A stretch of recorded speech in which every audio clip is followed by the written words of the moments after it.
The Food Mentoring Toolkit is designed to build capacity within agencies to deliver consistent nutrition information and food programming that support key messages from registered dietitians. This video is part of a series of videos and supporting resources.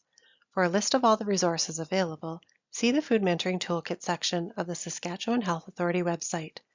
If you are interested in providing this information session for your clients or staff, facilitator guides are available for each topic to provide important background information and support. Please email your public health nutritionist at publichealthnutrition@saskhealthauthority.ca to access your free facilitator guide.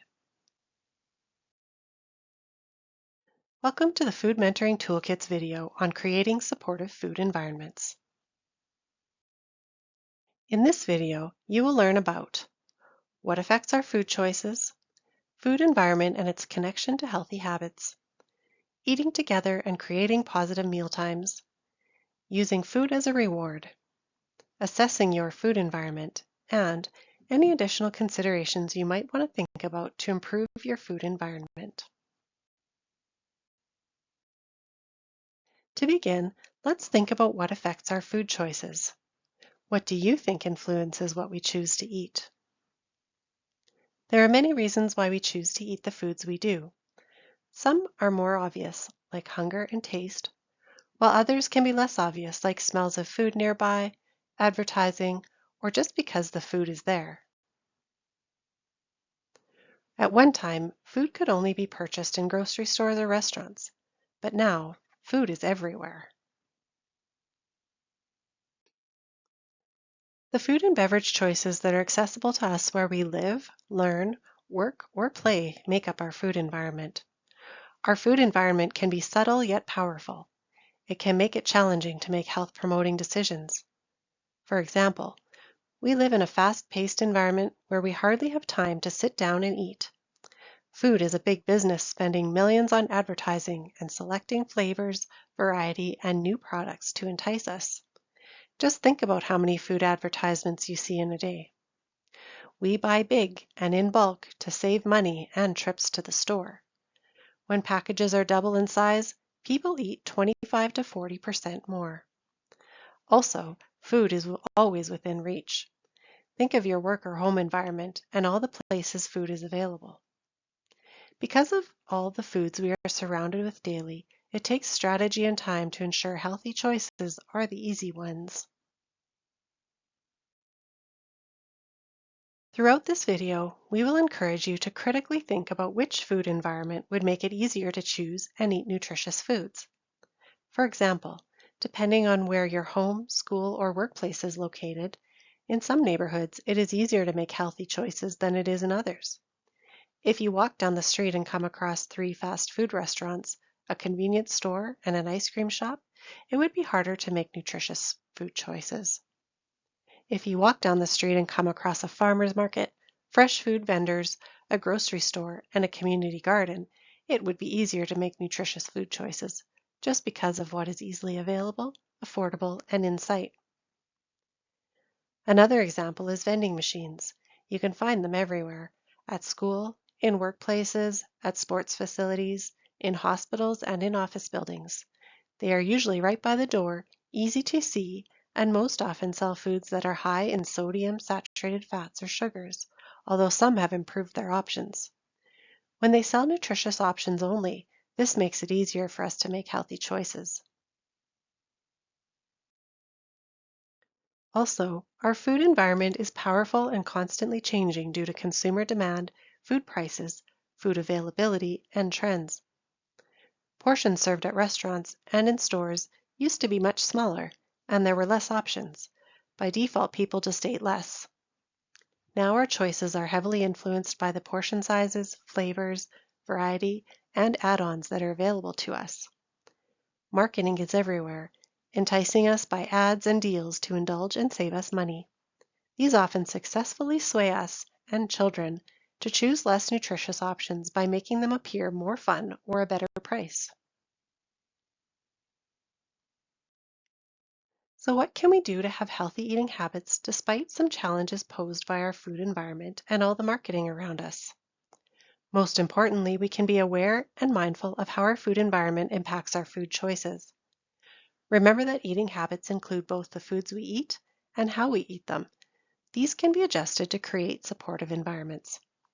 We can also do many things to help enjoy and protect communal or family meals. And of course, we can set a positive example for those around us. The Food Mentoring Toolkit has additional information and a presentation on eating practices to support well-being on our homepage. Eating together improves the food environment and offers many additional benefits.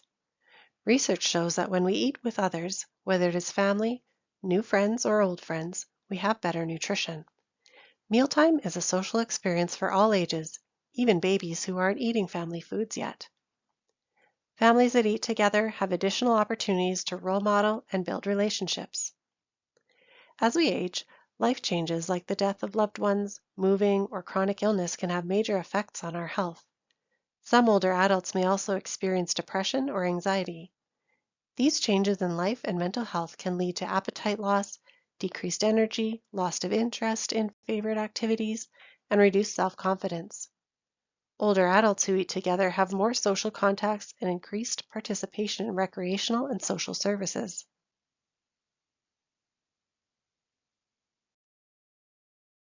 In order to create positive meal times, here are some tips. Protect mealtime by having structure. This includes meal and snack routines, where food is eaten, eating together as often as possible, and setting expectations around meal preparation and cleanup. Keep conversation positive. Avoid talking about what those around the table should or should not be eating, or about the amount they are eating.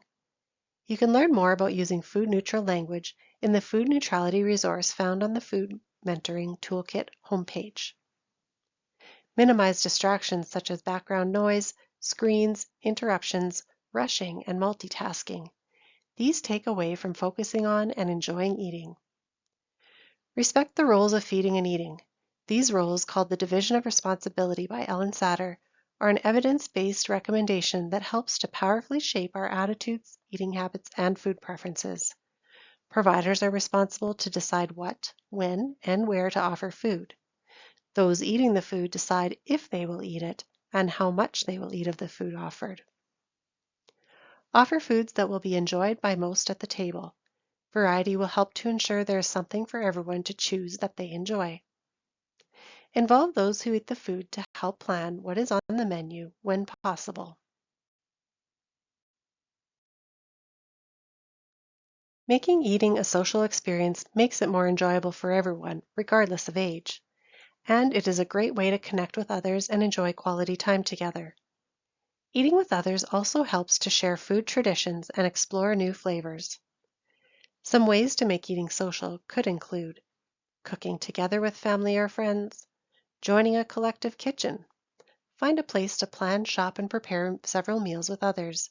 Those meals can then be taken home, frozen, and reheated when time or energy to prepare food is short. Hosting a potluck meal. Doing a recipe exchange. Encouraging older adults to teach family or grandchildren how to cook or bake to share traditions and get all involved. There also may be local senior or community centers you could check with for meals served for seniors. One part of food environment can be how foods are included in fun activities, at events, or as rewards. But is it okay to use food as a reward for good behavior or hard work?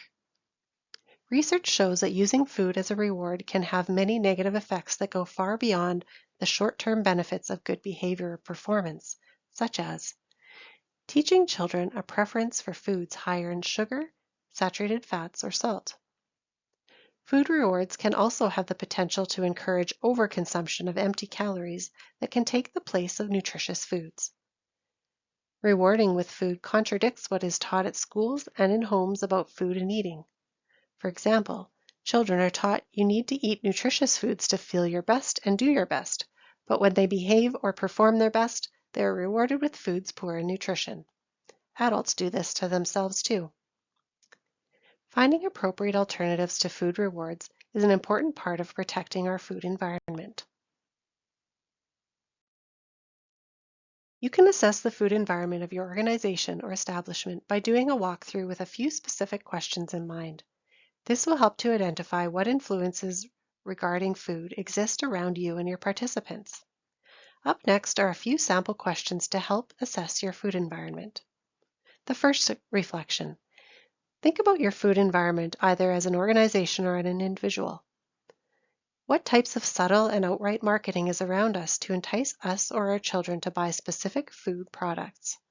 For example, this Gatorade caddy intended to carry water bottles entices athletes to buy Gatorade for sports events and practices rather than drinking water.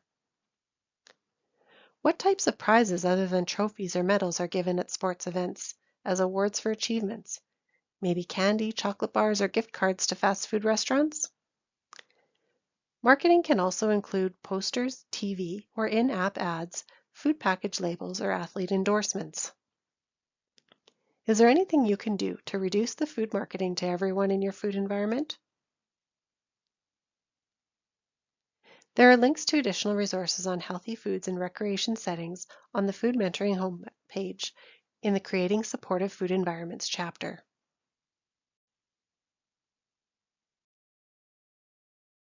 Another thing to consider in your food environment assessment is, what types of foods are promoted at fundraisers and events? Are those foods in line with what you're teaching regarding health promoting behaviors? Are there non-food alternatives that could be just as lucrative and could even be health promoting? You can also assess your food environment by considering, how do I feel when I see food in my environment? Think about the vending machines or restaurants close by, a bowl of candy or leftover cake in the staff room, a bowl of fruit on the countertop, the smell of the restaurant next door. Some of these things make us want to eat or buy certain foods even if we wouldn't have thought of it if it wasn't right in front of us. The images on this slide may even make us think about eating a cupcake or a piece of fruit. How do I feel when I see food in my environment? Are there any of these things in my food environment that I or my organization have the power to improve? To help improve your food environment, consider doing a more complete walkthrough at your organization using the Organizational Food Environment Assessment resource provided along with this video on the Food Mentoring Toolkit homepage. But for right now, let's take a moment to think about, what is one small thing you can change right now to make a more positive food environment in your organization? So how do we bring what we've learned today and our environment together? Here are some considerations to reflect on. What are your organization or your individual goals? They might be related to food skills, socializing, quality of life, or childcare, for example. What role does food play at your organization or in your programs? Is food offered at a program because it helps fill hunger or brings people to the program? Does food have a cultural, traditional, or social role? Is food part of learning or helping to manage specific chronic diseases? Make a list of foods often eaten, served, or available through your organization or for individuals. What types of foods are offered and what is the message being sent by offering them? Frame this in terms of pros and cons or risks and benefits. Is the message they might be giving a risk you're willing to take? It may be beneficial to talk about limiting some foods to only once in a while. Are we providing the environments to help individuals to be the best they can be? And do we align our practices with our beliefs in health promotion? For example, do our staff help support families to comfortably feed their children in the way the family feels is best for them in public spaces? Does our organization support staff to continue breastfeeding when they return from parental leave? Do we limit marketing of foods that undermine healthy eating? Remember, as providers, we also must be aware of our role in the division of responsibility. As providers, we determine the what, when, and where for the group, no matter the age. We must trust that the participants will follow their internal regulators to decide if they will eat and how much. There are many ways to adjust and improve your food environment. You could add new food or menu items that are nutritious and fun. Modify existing items such as whole grain buns instead of white buns, baked rather than fried foods, smaller portions, offering salad or veggies as a side. Create a list of fun fundraiser ideas that do not involve selling food. Consider the size of dishes, cups, utensils, and portions that might better support moderation. Assess how what you offer aligns with Canada's Food Guide. It has many resources for all ages, for educators and professionals, and includes menu planning, recipes, and many other tips for healthy eating. You can learn more about Canada's Food Guide on the Food Mentoring Toolkit homepage. If you sell food items, consider advertising the more nutritious food items by changing the location of foods, featuring a healthier menu item, or having a fruit basket where food is paid for. You could also try pricing nutritious foods competitively, such as raising the cost of fries to make them the same as the veggies, for example. Those eating the food are a great source of information. Ask them what they think. For more tips on creating a supportive food environment, go to the Food Guide Friendly webpage by Canada's Food Guide. We have learned a lot about how our food environment can have a big impact on food choices. Here are some key messages from this video. Overcoming barriers to healthy eating starts with the awareness of what impacts our food choices. Recognizing marketing tactics and limiting exposure to them where possible are important in reducing their influence on our food choices. A supportive food environment makes nutritious choices more visible, affordable, and accessible. And we can all be powerful role models that help to shape attitudes about food, eating habits, and food preferences.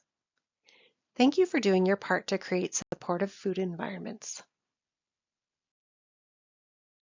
This ends the Creating Supportive Food Environments video.